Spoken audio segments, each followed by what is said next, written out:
Ladies and gentlemen, welcome to our channel. Today, we delve into a topic of immense significance that has shaped the course of history in the Middle East. The Israeli-Palestinian conflict has claimed tens of thousands of lives and displaced millions, with its origins tracing back to a colonial act over a century ago. But before we dive into the current situation, we invite you to subscribe to our channel to stay updated with our in-depth analysis and coverage of global events. Now, with Israel declaring war on the Gaza Strip after an unprecedented attack by the armed Palestinian group Hamas, the world's eyes are again sharply focused on what might come next. Hamas fighters have killed more than 800 Israelis in assaults on multiple towns in southern Israel. In response, Israel has launched a bombing campaign in the Gaza Strip, killing more than 500 Palestinians. It has mobilized troops along the Gaza border, apparently in preparation for a ground attack. And on Monday, it announced a total blockade of the Gaza Strip, stopping the supply of food, fuel, and other essential commodities to the already besieged enclave in an act that under international law amounts to a war crime. But what unfolds in the coming days and weeks has its seed in history. For decades, Western media outlets, academics, military experts, and world leaders have described the Israeli-Palestinian conflict as intractable, complicated, and deadlocked. Here's a simple guide to break down one of the world's longest-running conflicts. What was the Balfour Declaration? More than 100 years ago, on November 2, 1917, Britain's then Foreign Secretary Arthur Balfour wrote a letter addressed to Lionel Walter Rothschild, a figurehead of the British Jewish community. The letter was short, just 67 words, but its contents had a seismic effect on Palestine that is still felt to this day. It committed the British government to the establishment in Palestine of a national home for the Jewish people, and to facilitating the achievement of this object. The letter is known as the Balfour Declaration. In essence, a European power promised the Zionist movement a country where Palestinian Arab natives made up more than 90% of the population. What happened during the 1930s?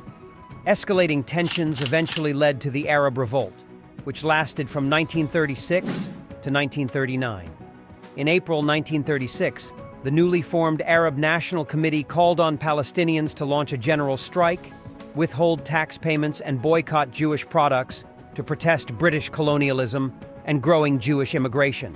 The 6-month strike was brutally repressed by the British, who launched a mass arrest campaign and carried out punitive home demolitions, a practice that Israel continues to implement against Palestinians today. The second phase of the revolt began in late 1937 and was led by the Palestinian Peasant Resistance Movement, which targeted British forces and colonialism. By the second half of 1939, Britain had massed 30,000 troops in Palestine. Villages were bombed by air, curfews imposed, homes demolished, and administrative detentions and summary killings were widespread. In tandem, the British collaborated with the Jewish settler community and formed armed groups and a British-led counterinsurgency force of Jewish fighters named the Special Night Squads. What was the UN partition plan? By 1947, the Jewish population had ballooned to 33% of Palestine, but they owned only 6% of the land. The United Nations adopted Resolution 181, which called for the partition of Palestine into Arab and Jewish states. The Palestinians rejected the plan because it allotted about 55% of Palestine to the Jewish state, including most of the fertile coastal region. At the time, the Palestinians owned 94% of historic Palestine and comprised 67% of its population. The 1948 Nakba, or the ethnic cleansing of Palestine.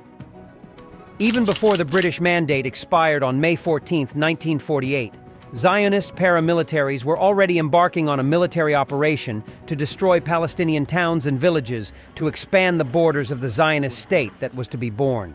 In April 1948, more than 100 Palestinian men, women, and children were killed in the village of Deir Yassin on the outskirts of Jerusalem.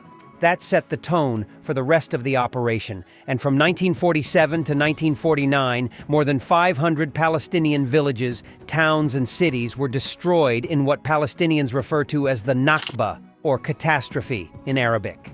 An estimated 15,000 Palestinians were killed, including in dozens of massacres. The Zionist movement captured 78% of historic Palestine. The remaining 22% was divided into what are now the occupied West Bank and the besieged Gaza Strip. An estimated 750,000 Palestinians were forced out of their homes. Today, their descendants live as 6 million refugees in 58 squalid camps throughout Palestine and in the neighboring countries of Lebanon, Syria, Jordan, and Egypt. We hope you found this analysis informative, and we encourage you to subscribe to our channel for more in-depth discussions on pressing global issues. Please like, subscribe, and turn on notifications to stay updated on our content.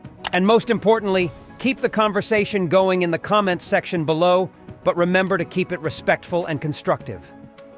Thank you for watching, and together, let's work towards a more peaceful and understanding world.